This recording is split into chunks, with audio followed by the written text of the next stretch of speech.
जो 200-200 किलोमीटर दूर जाकर के दीन सीख रखे गए, जिन्होंने माँ की ममता को छोड़ा कुरान के लिए, बाप की शफकत कुर्बान की कुरान के लिए, बहन का प्यार छोड़ा कुरान के लिए, भाई की मोहब्बतों को त्याग दिया कुरान के लिए, सिर्फ इसलिए ताकि कुरान सीने में उतर जाए। और आसान नहीं होता कि औलाद को छोड़ देना। सिर्फ बच्चे की माँ बाप से जुदा हो तो बच्चे की नहीं रोया करते गए, बल्कि जब बच्चे जुदा होते गए हमने माओ को रोते देखा गए, हमने बाप को बिलखते देखा गए। आप पूछेंगे क्यों? खुदा की कसम, बाप बेटे का रिश्ता इतना गहरा होता है, अगर बाप 1000 थकनों से थक करके शाम को आता है, बेटे की पसंद का फल लेके आता है, कहाँ है मेरा बेटा मुजफ्फर, कहाँ है मेरा बेटा नहीं, माँ कहती है सो गया है, कहती जल्दी कर, मेरे बेटे ने जाते वक्त कहा था मुझे सेब चाहिए, उठा मैं सेब लेके आ गया हूँ। जब बच्चे को नींद में उठाया जाता है, सुन बेटे अब्बा आ गए हैं, जब बाप उसकी गोद में पसंद का फल रखता है, खुदा की कसम रिश्तों की नजाकत समझो, जब बच्चा सेब देख के मुस्कुराता है, कोई दवा इतनी जल्दी थकन नहीं उतारती है जितनी जल्दी बाप की थकन बेटे की मुस्कुराहट उतार दिया करती। ये रिश्ते होते हैं बाप बेटे के। ये तो अलग बात है, अब 6 फीट का हो गया तो बाप को पहचान नहीं रहा है। जी हजरत। हाँ खैरियत है हजरत, आप भी जी माशाल्लाह। हाँ भाई मैंने देखा नहीं तो वहाँ गुल हसन साहब किबला को, तो वैसे भी सूफी आदमी है। हाँ अल्लाह सलामत रखे सारे लोगों को। हाँ तवज्जो है, ये रिश्ता होता है माँ बाप का औलाद के साथ, ये रिश्ता होता है। ये अलग बात है बंदा 6 फीट का हो गया ना, फिर मुड़ के भी नहीं देख रहा अब्बा को, ताकत आ गई ना अब्बा आंसुओं में, अब बात करने की जरूरत क्या अब्बा से, जितनी जरूरत थी खत्म हो गई। और नहीं यार ये जिंदा है तब भी इनकी जरूरत है, ये कब्रिस्तान चले गए तब भी इनकी जरूरत रहेगी। बेशक ये याद रखिएगा। ऐसे ऐसे ही कुरान नहीं आता है, ऐसे ही कुरान नहीं आता है, बड़ी कुर्बानियां उठानी पड़ती हैं। मैं उन बापों को मुबारकबाद पेश करता हूं जिन्होंने उन बेटों को परवरिश दी है जो बदले में बाप को कुरान की दौलत देने वाले हैं। वो माए मुबारकबाद की मुस्तहिक है जिन्होंने उन शेरों को दूध पिलाया है जो बदले में माँ को जन्नत का टिकट देने वाले हैं। वो पहले मुबारकबाद की मुस्तहिक है जिन्होंने उन भाइयों के जूते उठाए हैं जो बदले में बहनों को जाके कुरान का सर्टिफिकेट अता करेंगे। अल्लाह हर बहन को ऐसा भाई दे, हर बाप को ऐसा बेटा दे, हर माँ को ऐसा लाल दे जो बदले में माँ बाप को जन्नत का टिकट अता कर दे। मुबारकबाद के मुस्तहिक है वो माँ बाप जिन्होंने इन औलादों को पाला है। आसान नहीं होता, मुश्किल से कुरान आता है। ये हम लोगों ने मदरसों में जिंदगियां काटी है, हम ही नहीं जागे 3 बजे, असातिज़ा ने भी 3 बजे उठा के कादरिया के हौज में डाला है ना। ठंडा पानी हौज का, गरम का ख्याल भी नहीं था उस वक्त है। अब लगने लगे कुछ जगहों पे, अहले खैर हजरात लगाने लगे, वरना उस वक्त नहीं था तसव्वुर। लेकिन जानते हो आज तक किसी मदरसे में कोई बच्चा ठंड की वजह से नहीं मरा। जी बेशक, सुभान अल्लाह। क्यों अल्लामा असलम साहब, मेरे इल्म में तो है नहीं कि आज तक किसी इदारे की खबर आई हो कि बच्चे ने ठंडा पानी को हाथ लगाया, खून जम गया, बच्चा मर गया हो। रात के 3 बजे उठना, ठंडे पानी से वुजू करना, कपड़े बराबर मोटी चटाई पे बैठ करके कुरान पढ़ना, जबकि स्कूल पढ़ने वाले बच्चे इसके बरक्स 7 बजे सो के उठे, गीजर का गर्म पानी मिले, सुबह में माँ मक्खन पराठे देती नाश्ते के लिए, मगर ये कुरान वाले लोग जब से घर छोड़ा गए, खुदा की कसम मक्खन पराठे तो बड़ी बात है, अगर दाल में दाना भी मिल जाए तो बड़ी बात होती थी, नमक बराबर हो जाए तो बड़ी बात होती थी। उन बच्चों को देखो कि जो हर खाने के अंदर ऐब निकाला करते हैं, आज नमक ज्यादा हो गया है, अम्मी मुझे ये नहीं खाना है, माँ हर तरह के खाने पसंद के बनाती है, ऐसे की कोई अल्लामा नहीं बना करता है, बड़ी कुर्बानियां दी जाती है। हाँ हम बात करने लगे हैं हम घर के अंदर होते हैं, माँ उठा के दूध पिलाती है, जगह जगह के गिलास नींद में मुंह पे लगा देती है, तुझे दूध पीना होगा। रात को बिस्तर पे सोए 3 मरतबा उठ के माँ चेक करती है, कहीं मेरे बेटे का हाथ तो नहीं खुल गया है, पैर तो नहीं खुल गए हैं। लेकिन जिस दिन से मदरसों में कदम रखते हैं, कोई बिस्तर देखने वाला नहीं होता, कोई चादर उड़ाने वाला नहीं होता, कोई खाने को पूछने वाला नहीं होता, पेट भरा है कि नहीं भरा है कोई कहने वाला नहीं होता। ये 1000 शऊबतें जब बर्दाश्त कर लेते हैं, खुदा की कसम देखो तो सही, फिर कोई अल्लामा तैयब बनता है, कोई अल्लामा सरफराज बनता है, कोई अल्लामा नईम बनता है, कोई अल्लामा मुजफ्फर बनता है। ये कंडीशन जब होती है, खुदा की कसम बेटा आपका होता है, नाइब मदीने वाले मुस्तफा का बना दिया जाता है। नारे तकबीर, नारे रिसालत, मसलके आला हजरत, फैजाने आला हजरत, हजरत अल्लामा मुफ्ती हम्माद रजा साहिब क़िबला, नारे तकबीर, नारे रिसालत। माफ कीजिएगा, कई लोग ये भी कह देते अरे कोई काम ना था तो यही धंधा खोल लिया, रोटी चलती रहेगी। एक बात बताऊं, हमारी कौम बड़ी अजीब है जी। मैं चंदा नहीं करता हूं, मेरा इदारा 25 साल से वालिद साहब चला रहे, कारी साहब गवाह है, 25 से 30 साल होने वाले, आज तक मैंने किसी जलसे में चंदा नहीं किया। क्यों? मैं जानता हूं अगर आदमी मदरसा नहीं, चंदा सिर्फ ना करे और अगर हवाई जहाज भी ले लेना तो लोग कहते मेहनत का है। 5 रुपए का चंदा अगर उसने कर लिया और 5 बीघे जमीन खरीद ली, कह रहे आप तो मदरसे का रिया,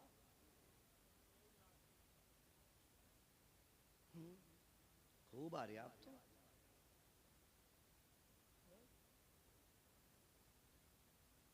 ये ख्यालात है हमारे, ये ख्यालात है। फिर कह रहे कौम का बेड़ा गर्क हो रहा। ओ भाई, बेड़ा गर्क नहीं होगा तो बचाने कौन आएगा? तुम अपने कुरान वालों और कुरान से वफा न कर सके, फिर लाख कुरान खानी हो तुम्हारी कब्र पे कुछ होने वाला नहीं है। जाओ, अगर चाहते हो मरने के बाद कुरान फायदा दे तो जिंदगी में इज्जत करना सीखो। नारे तकबीर, नारे रिसालत, मसलके आला हजरत, फैजाने आला हजरत, उलमाए अहले सुन्नत, हजरत अल्लामा मौलाना मुफ्ती अय्यूब अजहरी साहिब क़िबला, नारे तकबीर, नारे रिसालत, मसलके आला हजरत, फैजाने आला हजरत, बस्ती बस्ती करिया करिया। माशाअल्लाह, मुल्क मिल्लत और जमात अहले सुन्नत की अजीम शख्सियत हजरत अल्लामा मौलाना मुफ्ती अय्यूब अजहरी साहिब क़िबला दामज़िल्लहुल आली माशाअल्लाह तशरीफ फरमा हो चुके हैं और हजरत की सरपरस्ती में ये इदारे चल रहे हैं। सुभान अल्लाह, सुभान अल्लाह, बोल दो यार सुभान अल्लाह, सुभान अल्लाह।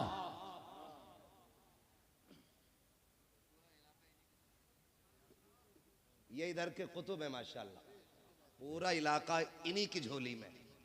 बेशक, अल्लाह हजरत की उम्र में बेपनाह बरकतें अता फरमाए। आमीन। हाँ, बड़ी काबिल शख्सियत है। अब मैं आपको क्या बताऊं, है ना, बस इतना समझ लो ये बहुत बड़े आलिम है, ऐसे समझ लेंगे ना। हाँ, बहुत बड़े आलिम है। अल्लाह हजरत की उम्र में बेपनाह बरकतें अता फरमाए। तशरीफ ले आए, मैं बात मुकम्मल कर लूं तो सब कुछ लगे जाए। है तवज्जो सारे लोगों की? फिर क्या कहते हैं, अरे अब क्या है, अब तो खूब आ रहा मदरसे का, और ये वो हराम खोर कहता है जो 10 रुपए नहीं देता।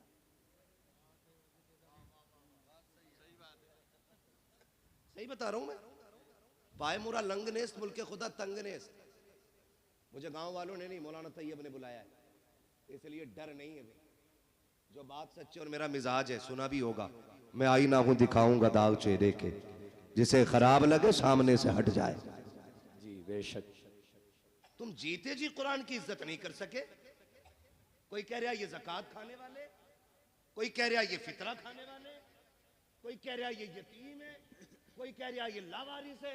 अल्लाह की इज्जत की कसम, न ये यतीम है न ये लावारिस है, ये वो है जिनके काबे वाला भी वारिस है, खुद मदीने वाला भी वारिस है। बेशक, सुभान अल्लाह, सुभान अल्लाह। जिन्हें घमंड है ना अपनी दौलत पे जेब में रखे, इनकी कदर अल्लाह क़यामत में दिखाए। बेशक बेशक। ये कौन लोग हैं, ये तो आखिरत में पता चलेगा। जी हम इज्जत कितनी देते हैं कुरान वालों को, इज्जत कितनी देते हैं? सही बता रहा हूं, उस वक्त तक मदरसे वालों की दावत नहीं होगी जब तक अम्मा का 40वां नहीं आएगा। जी अब्बा मर जाएगा तभी जोड़े आएंगे इनके लिए। जी जिंदगी में हंसी खुशी नहीं दे सकते। सवाब की नियत से किसे देना, मदरसे में दिया। और जब बेटे की शादी होती है तो गांव का नाई हो, हलवाई हो, सफाई करने वाला जमादार हो, सबको कपड़े बनेंगे, लेकिन कुरान वालों को नहीं बनेंगे। जी बेशक। ये है हमारा कुरान से प्यार। पूछते जमादार का जोड़ा लायो,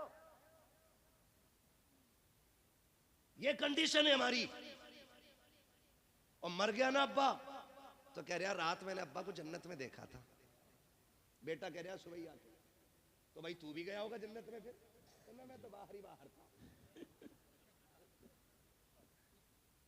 अगले दिन कह रहा रात अब्बा जन्नत में थे। नेकी कौन सी थी? कह रहा चिड़ियों को पानी पिलाते थे।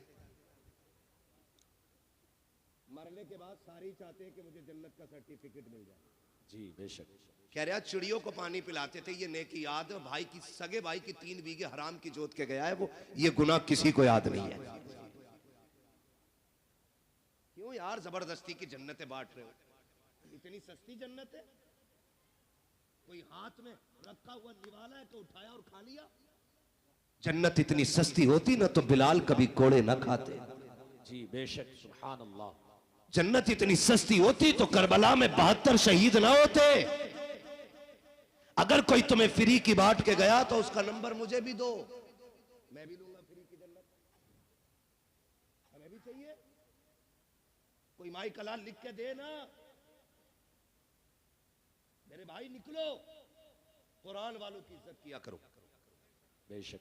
किसकी इज्जत करनी है? कुरान वालों की। दावत होती है शादियों में, मैं बताऊं कैसी होती। पहली बात तो दावत करते ही नहीं, खाली हाफिज जी को बुला, मैं हाफिज जी फातिहा पढ़ दियो। हाफिज जी आए, उन्होंने पढ़ा, चख लो यारो, कुछ तो चख लो। हाफिज जी गैरत वाली जमात से है, तुम चखने कहोगे तो खा के नहीं उठेगा, चख के ही उठ जाएगा। जी वो तो चख के चला गया, फिर कुत्ते बिल्लों की तरफ खड़े होकर खाना खिलाया जा रहा है, गधों की तरफ, यूं हाथ में लेके। और फरमाइशें आती है, सुनो भाई मेहमान वीआईपी हैं, मुंह फैलो खाना चाहिए, खड़े होके स्टैंडिंग में। तो क्यों तेरी बारात में गधे आ रहे, खड़े होके खाएंगे? स्टैंडिंग में चाहिए। और जब कुत्ते बिल्लों की तरह खाया गया तो बरकत खत्म। जी बेशक। कह रहे फातिहा सही नहीं पड़ी इमाम साहब ने। मुझे भी लग रही थी, ऐसे ही हाथ फेर गए वो, बरकत नहीं हुई। ये कंडीशन हमारी कौम की है। अपने ऐबों का जिम्मेदार मौलवी को ठहराते।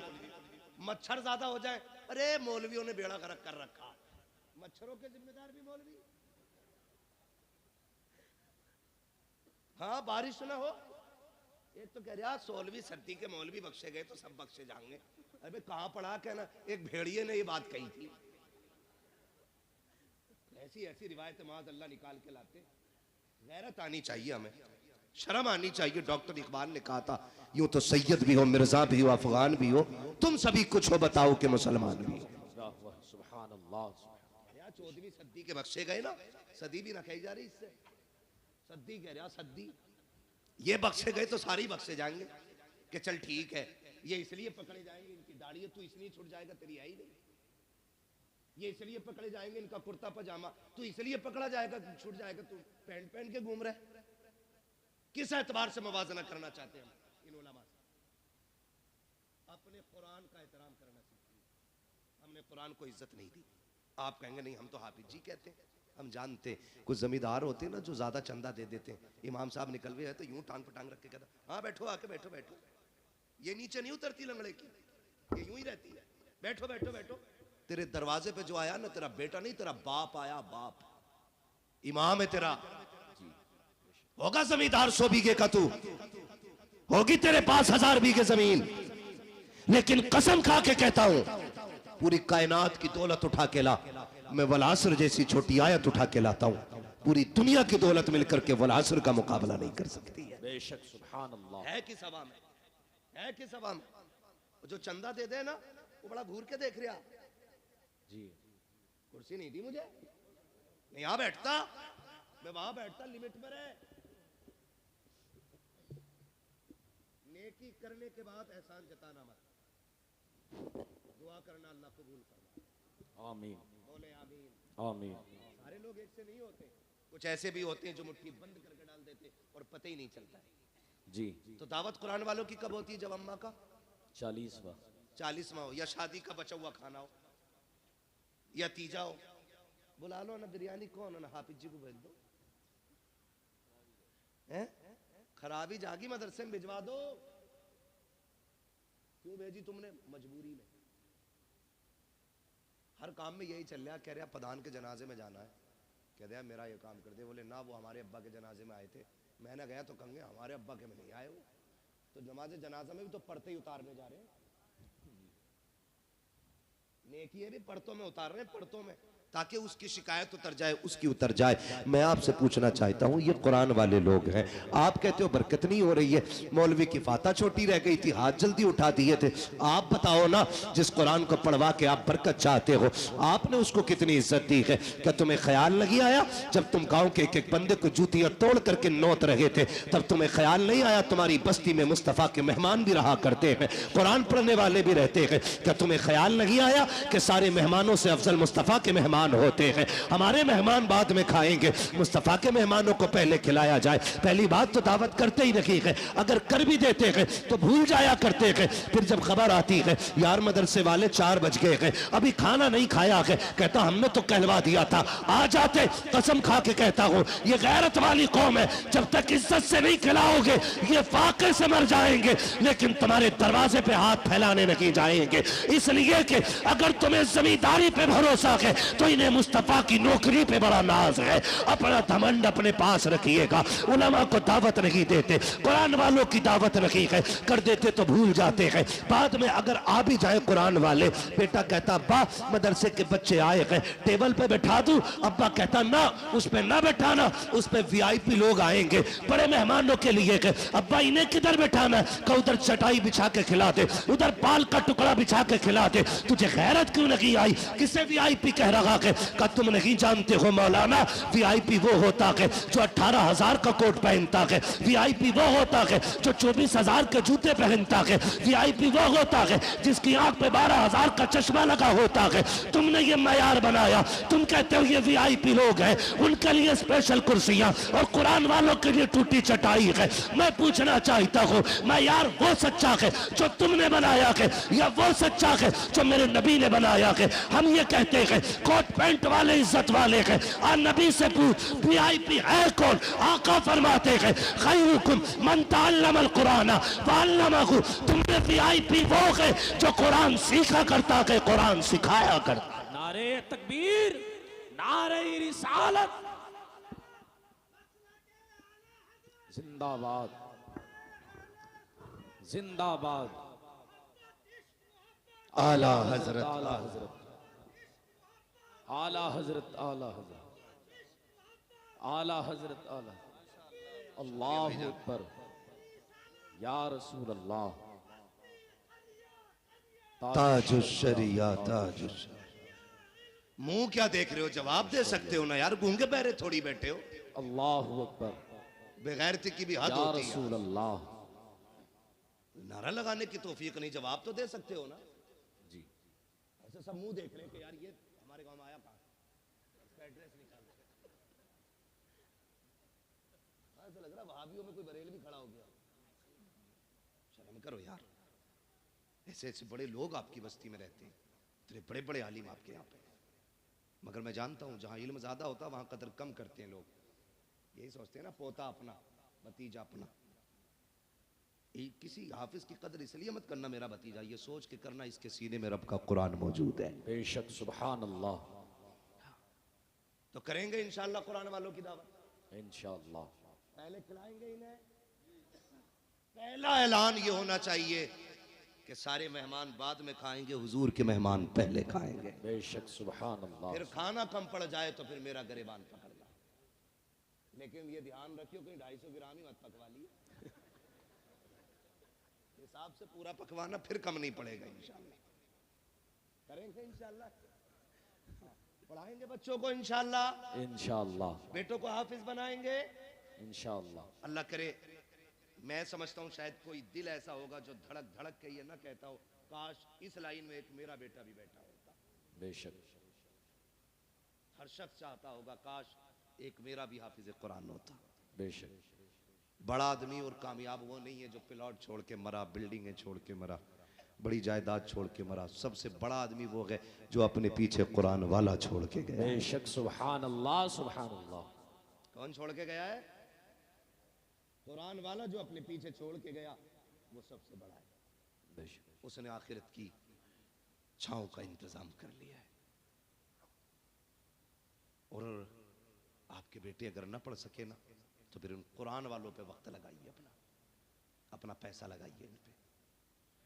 फिर इंशाअल्लाह जब ये जन्नत में जा रहे होंगे ना तो तुम्हें छोड़ के नहीं जाएंगे, तुम्हें साथ लेके जन्नत में जाएंगे। बेशक सुभान अल्लाह सुभान अल्लाह।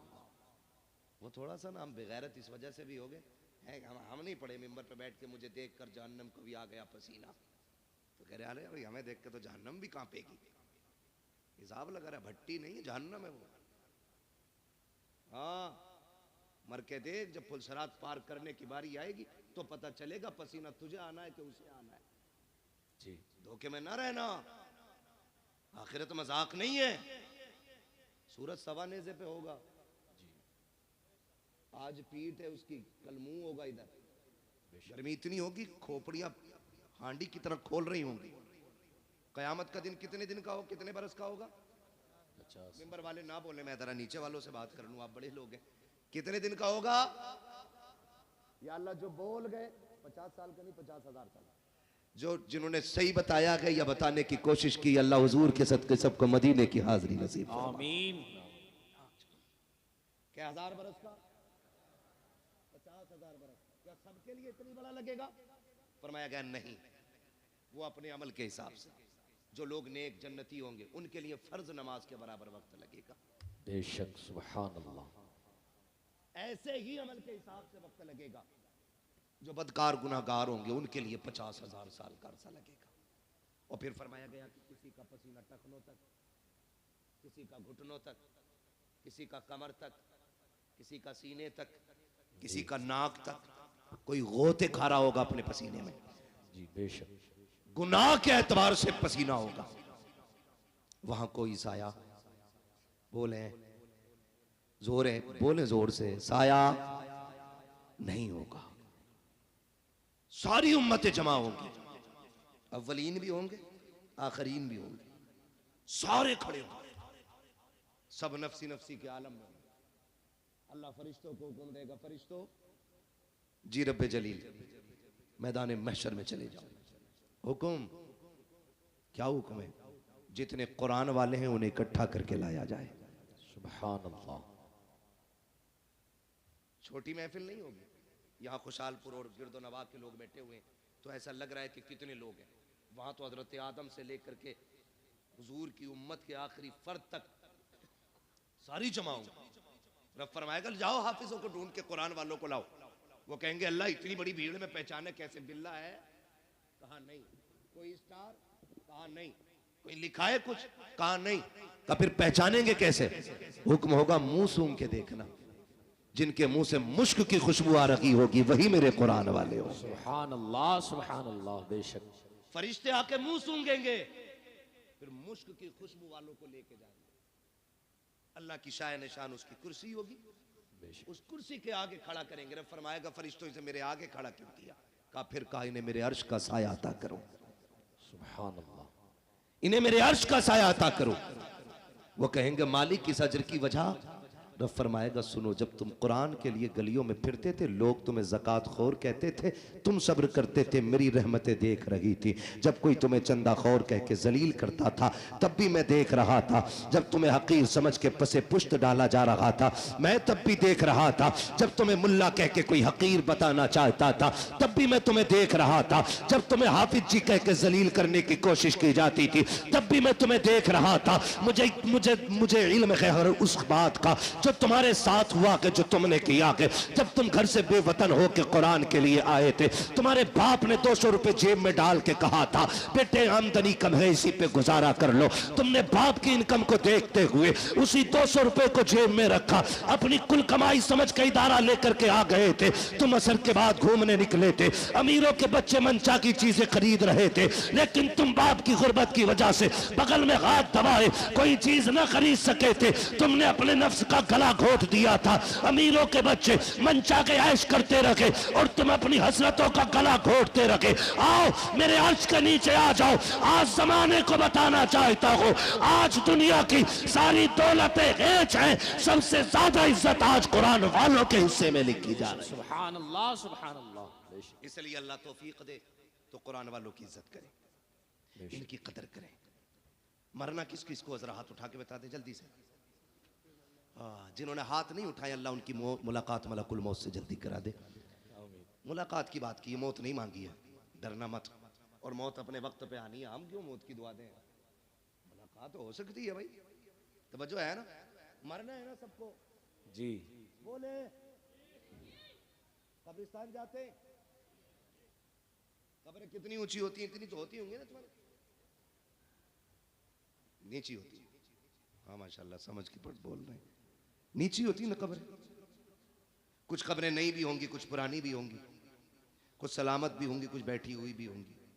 कुछ में तख्ते नजर आते हैं, कुछ में हड्डियां दिखती हैं, कुछ में कफन के धागे नजर आते हैं, कुछ पे मिट्टी भी नहीं होती, कुछ पे गुलाब पड़ा होता है। क्या सीखा? एक दिन यह ठिकाना हमारा बनेगा, बेशक गारंटी नहीं है। हमारे पास 50 बीघे तो हमसे पहले वालों के पास वही 100 थी। दो भाइयों में 50-50 बट गई है जी। उनसे पहले 400 थी, क्योंकि वो भी दो में 200 बटी थी। ये ऊपर से नीचे कम होती आ रही है। हमसे बड़े बड़े जमींदार लेटे वहां पे, लेकिन बताओ किसकी कब्रों पे उसकी नस्लें फूल लेके खड़ी हैं। अब तो जनाब 6 महीने नहीं गुजरते अब्बा की कब्र का निशान भूल जाता है बेटा जी। कह रहा माँ तैयब तुम तो थे मट्टी में, आई तो रखे थे अब्बा ना। अब कब्रिस्तान ऐसे घुमा दिया गया। हाँ मुफ्ती साहब ऐसे पूछ रहा, अब्बा तो यही रखे थे। तो वो जो चचा साथ में होते कहते हैं पगले उधर कोने में थे। ये आज की कंडीशन है। अगर आज इतने बिजी हैं कल कितने होंगे? आज 6 महीने में भूल रहे, कल के आने वाले बच्चे 3 महीने में भूल जाएंगे। बेशक। तो हमने इनके लिए हराम हलाल सारा ही कमाया, फिक्र ही नहीं की, ज़कात नहीं दी, उस्र नहीं दिया, फितरा टाइम पैदा नहीं किया। ना लल्ला का जोड़ा कम हो जाएगा। पहना लल्ला को जोड़ा, जिस दिन आखिरी हिचकी लेगा ना तो ये लल्ला कपड़े नहीं छुएगा तेरे ऐसे। देखे मरने वाले बेटे अब्बा के कपड़े उतर, नहीं डर लग रहा है फूफा तुम ही उतारो। सगी औलाद तुम्हारा कफन छूने नहीं आएगी। इनके लिए हराम हलाल इकट्ठा किया हमने। ये दुनिया बड़ी बेवफा है, मैं अक्सर कहता हूं। मर जाओगे ना, घर की चारपाई में कोई तुम्हें कब्रिस्तान नहीं लेके जाएगा। वही चारपाई आएगी मस्जिद वाली जिसमें कई हजार जा चुके हैं कब्रिस्तान पर। औलाद 1000-1200 रुपए खर्च करके नई चादर नहीं लाएगी। वही सूरह यासीन वाली चादर मस्जिद से लाई जाती है जो रखे रखे गल गई है। लेकिन बेटे कहते हैं 4 कदम का तो सफर है अब्बा, क्या 1200 रुपए खराब करो, ले और कमा। कह रहे 1200 रुपए में क्या खराब करना, वही वाली दे दो। ये औलाद है, इसके लिए अल्लाह रसूल को नाराज किया, इसके लिए कुरान से मुंह मोड़ा। तुमसे किसी आलिम ने कहा ज़कात दे दो, हाँ तुम्हें कोई कामना है, मुझ पे ही दिख रहे पैसे, ये सोच रहा है ज़कात का पैसा ना दे के कपड़े ही बना लूंगा, अब ईद को बना ले भाई। ये कंडीशन हमारी कौम की है। वो किसी से चंदा मांग लो ना, अल्लाह माफ करे। मैंने देखा है हजरत, मदरसे वाले कभी जाते हैं ना किसी दुकान वाले पे, तो दुकान वाला कभी यूं घूम जाएगा, वो कह रहा है भाई साहब जरा सुने ना, हाँ हाँ रुको नहीं, हल्दी वाले से निपट के धनिये वाले पे चला जाए। मतलब इसकी नजर में 5 रुपए के धनिये वाले की औकात ज्यादा है और कुरान वाले की औकात नहीं। जी समझो इन बातों को, ये कंडीशन है हमारी। 10-10 मरतबा फोन करवाते मदरसे वालों से। वहां तैयब कहते होंगे, वल्लाह बिल्लाह तल्ला, कसम खा के कहता हूं ये बात मेरी इनसे कोई नहीं, लेकिन हर मदरसे वाले का ये हाल है, इसलिए ये जिक्र कर रहा हूं। मदरसे वाले कहते हैं हाँ भाई वो पिछले साल तुम्हारी 500 की रसीद थी, कह रहा तुम्हें बड़ी जल्दी आ रही है मौलाना, तुम तो आखिरी काट रहे हो, मिल जाएंगे। ऐसे जलील न करना कुरान वालों को, तुम्हें पता है ये रब के कुरान वाले लोग हैं। कसम खा के कहता हूं अगर ये खत्म हो गए ना तो तुम्हारे चेहरों पे दाढ़ियां नजर नहीं आएंगी, सरों पे टोपियां दिखाई नहीं देंगी। आज जो सरों पे टोपियां सलामत है ये कुरान वालों की देन है, चेहरों पे दाढ़ियां सलामत है ये कुरान वालों की बरकत है, कानों में अजान पड़ी जा रही है ये भी कुरान वालों का सदका है, आज जो नमाज जनाजा हो रही है कुरान वालों का सदका है। अगर ये चले गए जनाजे पड़े रह जाएंगे, कोई पढ़ाने वाला नहीं आएगा। आज ये है कदर कर लो, खुदा की कसम जब तक ये है अजानें भी होती रहेंगी, नमाज जनाजा भी होती रहेगी। सुभान अल्लाह, अल्लाहु अकबर, अल्लाहु अकबर, या रसूल अल्लाह, जिंदाबाद, महक मुंह में ले लूं, महक में मुंह डाल दूं, जिंदाबाद, आला हजरत आला, अल्लाहु अकबर, या रसूल अल्लाह। तवज्जो है सारे लोगों की। हाँ कोशिश करें, मरना सभी को है, मरना सभी को है। क्यों कभी अल्लाह तुम्हारा इंतखाब कर रहा है ना कि भाई जाओ बूढ़ा के पास जाओ, जाके सवाल कर, वो मेरा बंदा है, खाली नहीं लौटाएगा। याद रखे जो देते हैं ना मदरसे में, जेब उनकी होती है, हुक्म मदीने वाले का होता है। बेशक, सुभान अल्लाह, हुक्म किसका होता है? मदीने वाले, मदीने वाले। कह रहे तुम्हें बड़ी जल्दी आ रही है, अभी 25वां ही रोजा तो है, 27वां बता, मैं वो उन्हें दे दिए मैंने खाला को पैसे। ये कंडीशन हमारी है। मैं बात करूं, देखिए ज़कात के जो हकदार हैं उन पे ज़कात बनती आप दें, ठीक है ना। जो आपके हकदार हैं जो ज़कात के, उनको आप दें, मसला वो नहीं है। मगर मैं कहना ये चाहता हूं रिश्तेदारों को सिर्फ ज़कात ही क्यों, बहन को सिर्फ ज़कात ही क्यों? जी, क्या बहन को मदद के तौर पे नहीं दे सकते थे आप लोग? फोन करके पूछते हैं बहन को ज़कात दे सकते हैं? ये दिखाना चाह रहा मैं हमदर्द हूं बहन का। दे सकते हैं, लेकिन मैं पूछना चाहता हूं बहन को ज़कात ही क्यों दी जा रही है?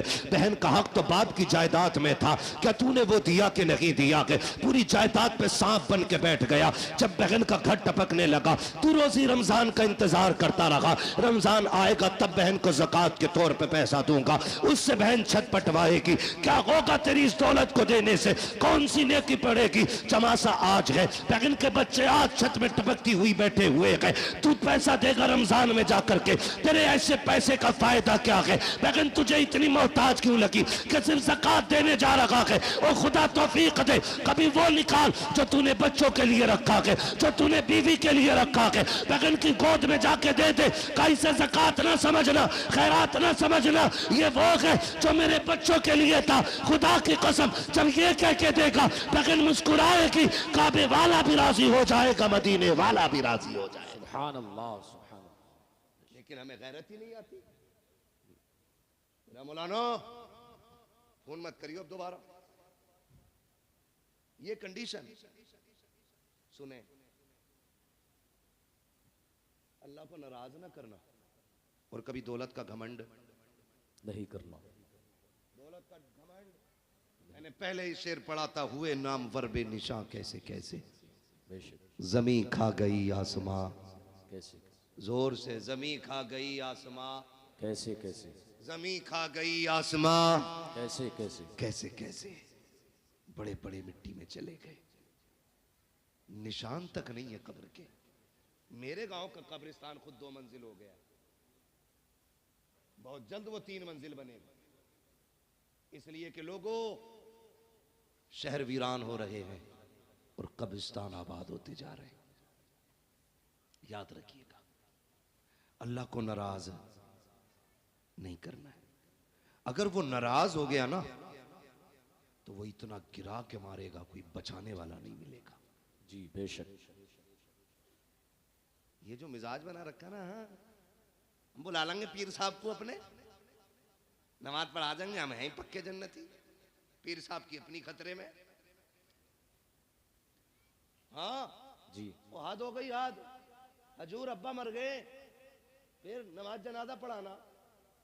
क्या ठीक है, मुझे ही पढ़ानी है। कहा तो कह रहा कुरान खानी होगी, तो क्या जी, कह रहा तो फिर 25 कुरान हमारे लिख लियो। पता नहीं कुरान पढ़वाए गए कि 1 कुरान 2 कुरान 3 कुरान कह के 25 पूरे किए गए। और हमारी कौम इतनी बेवकूफ है, यकीन कर लेती 70 कुरान हजरत ने दिए। 70 कुरान है, तस्बीह के दाने नहीं। तुम हम और आप दूसरों के ऊपर क्यों, कि हम एक बेटे को कुरान नहीं दे सकते? कि कोई पढ़े ना पढ़े, कम से कम मेरा अपना बेटा तो मेरी कब्र पे कुरान पढ़ने आएगा। बेशक, सुभान अल्लाह। अच्छे लोग शामिल हो जनाजे में, अच्छी बात है जी, नेक लोग जनाजे में शामिल हो जाएं, अच्छी बात है। क्योंकि फरमाया गया अगर जन्नती होगा पढ़ने वाला तो जिसकी पढ़ी जा रही है अल्लाह उसे जन्नती बना देगा। बेशक, सुभान। और अगर मरने वाला जन्नती है तो जो नमाज जनाजा पढ़ रहा है अल्लाह उस पढ़ने वाले को जन्नती बना देगा। बेशक, सुभान। ये तो दोनों हाथों में इधर लड्डू ही लड्डू है ना। लेकिन अपने बेटे को भी हाफिज बनाइए। मैं देखा है कई जगह है ना, 3 बच्चे दे दो अब्बा की कब्र पे कुरान पढ़वाना। 3 बच्चे यार छप्पर डाल के वो बैठा देते, मदरसे के बच्चे। 3 दिन बच्चों ने कुरान पढ़ा, आए ना तो 1 जोड़ा दे दिया। यार यही बहुत है। हाँ, इतना बेकार वाला पहन लो तो खुजली, गर्मी में पहनो तो खुजाट, और जाड़े में पहनो तो नजला। जाल झटका ऐसे ला रहा सस्ते वाले, और आके कह रहा अस्सलाम वालेकुम। वालेकुम सलाम भाई। 3 दिन कुरान पढ़वाया लगातार। अब्बा तो जन्नत में पहुंच गए होंगे ना। हाँ, मेरे आगे से ही जा रहा, रास्ता निकल गया। कुछ करो यार। ये 6 बच्चे बैठे मेरे आगे, मैं इनके बापों से गुजारिश करूंगा, इन बच्चों से कह देना तुझे हमने काम के लिए नहीं पढ़ाया, तुझे हमने रोटी के लिए नहीं पढ़ाया, हमने तुझे अपनी कब्र के लिए पढ़ाया। बेशक, सुभान अल्लाह। आपको इनसे काम नहीं लेना है, आपको इनसे साफ कह देना है कि तुम्हें मैंने कब्र के लिए पढ़ाया है।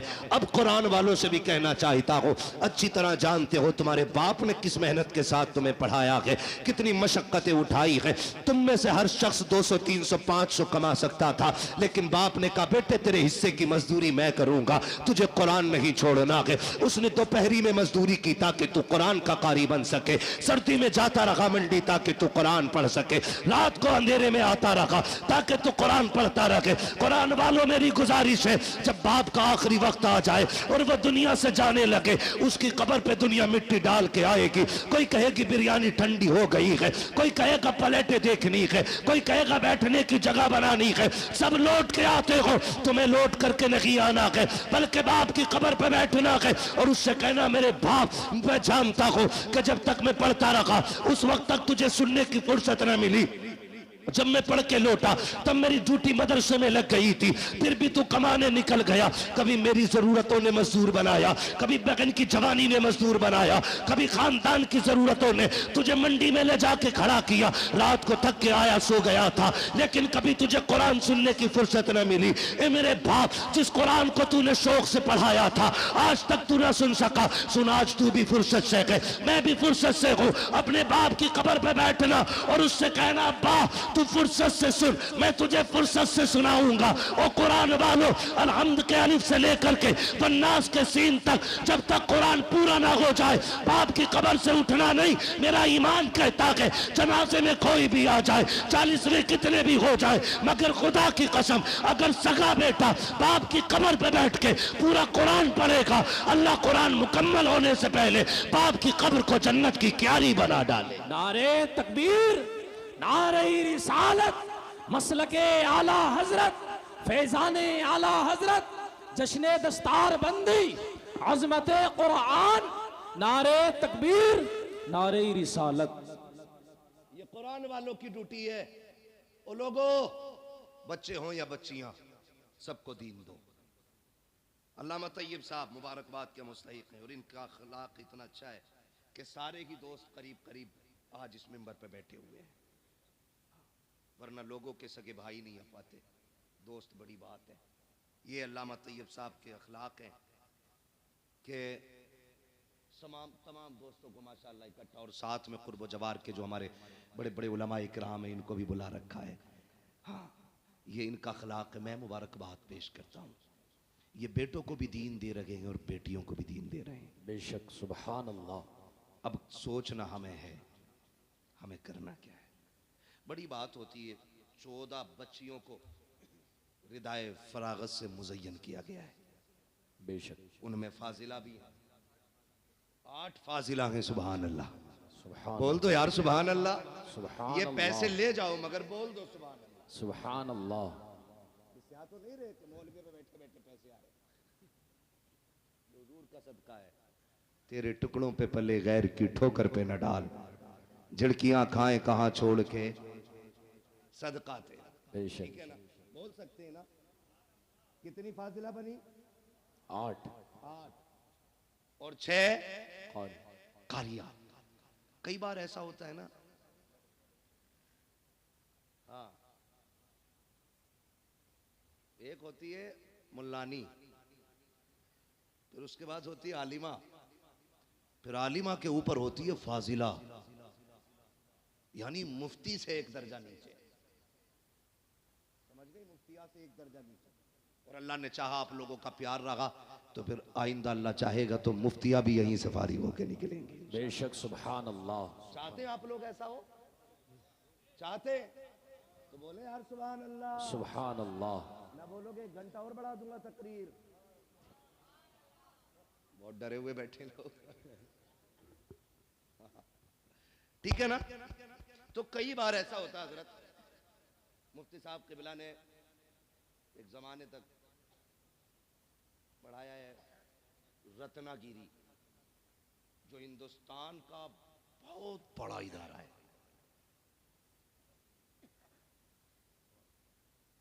और कादरिया में भी पढ़ाया। मतलब अगर इनके कारनामे गिनाए जाएं तो बहुत है। पूरी तकरीर फिर इन्हीं पे करनी पड़ेगी। ठीक है, इन्हें देख के समझ लो। ठीक है, जो नहीं देखा उस पे तकरीर समझ लो। तो जो है सारे लोगों, तो ये कई बार ऐसा होता है ना, हाँ, लोग बेटों पे मेहनत करते हैं, बेटियों पे मेहनत नहीं करते। वजह मेरे इसका क्या करे, इसे तो पराए घर जाना है। लल्ला के पढ़ाने पर 2.5 करोड़ दे देता है MBBS की फीस में, यहीं रहेगा सीने पे ही। बेटे पे 2.5 करोड़ लगा देते हैं, बेटी पे 2,500 लगाने तैयार नहीं होते। कहते नहीं ये तो पराए घर की है, पढ़ा के भी क्या फायदा, इसे पराए घर जाना। सुनो मेरे अजीज, बेटों को इसलिए पढ़ाते हो कि बुढ़ापे में काम आएंगे, बेटियों को इसलिए पढ़ाया करो कि आखिरत में काम आएंगी। बेशक, सुभान अल्लाह, सुभान अल्लाह। कहाँ काम आएंगी? आखिरत में काम आएंगी। माँ व शुमा, मैं सबको शामिल करके ये बात कहता हूँ, बेटों को पढ़ाइए, ये आप पे लाजिम है, उनका हक है। लेकिन मैं फिर भी एक फर्क बता दूं, मैं भी बेटा हूं, आप भी बेटे हैं, ये सारे बेटे। बेटा 100 बार भी कुरान खोल के पढ़ेगा ना, वो ड्यूटी समझ के पढ़ के उठ जाएगा। लेकिन बेटी एक बार भी कुरान खोलेगी ना तो उसे अपना बाप याद आएगा। बेशक, बेशक, सुभान अल्लाह। वो ख्याल करेगी मेरे अब्बा ने मुझे कुरान पढ़ाया था। एक रुकू भी पढ़ के उठेगी, हाथ उठा के कहेगी अल्लाह मेरे कब्र, मेरे बाप की कब्र को ठंडा कर दे। कसम खा के कहता हूं वो बच्चों वाली नहीं, पोता पोती वालों भी हो जाए ना, उसकी दुआओं में माँ बाप शामिल जरूर रहते हैं। बेशक बेशक, सुभान अल्लाह। इसलिए बेटियों को भी शामिल करो इसमें, और जमाने को बताओ बेटे दुनिया का सहारा है, वो बेटियां आखिरत का सहारा है। कई बार ना बेटियों को बोझ समझते हैं, और कुछ चीजें मेरी आज तक समझ में नहीं आती। लोग ये कहते हैं बेटी पराया धन है, पराया धन है, पराया धन है। मेरे अजीज बेटियों को पराया पराया कह के बार बार दिल ना तोड़ा करो। बेटियां हसास होती हैं, बहुत हसास होती है बेटियां। अगर बाप परदेश से आए और दौड़ के बेटे से पहले बेटी आती है, लेकिन बाप की नजरें बेटे को ढूंढती होती है जी। किधर है कामिल, जबकि दौड़ के बेटी पहले आई है। लेकिन ये बाप होशियारी दिखाता है, हाथ पकड़ेगा बेटी का और बेटे को ढूंढेगा। बेटा नजर आएगा, कहेगा जब पानी भर ला बेटी से। बेटियां बड़ी बाअदब होती हैं, बड़ी बाअदब होती है। जैसी कहता ना पानी भर ला, बाप की उंगली छोड़ जाती है, और जब पलट के आती है तो बेटा बाप के सीने पे बैठा होता है, बेटी पानी का गिलास लेके खड़ी होती है। तुम्हें क्या लगता तुम ज्यादा होशियार हो? तुमने बेटी को बेवकूफ बना लिया?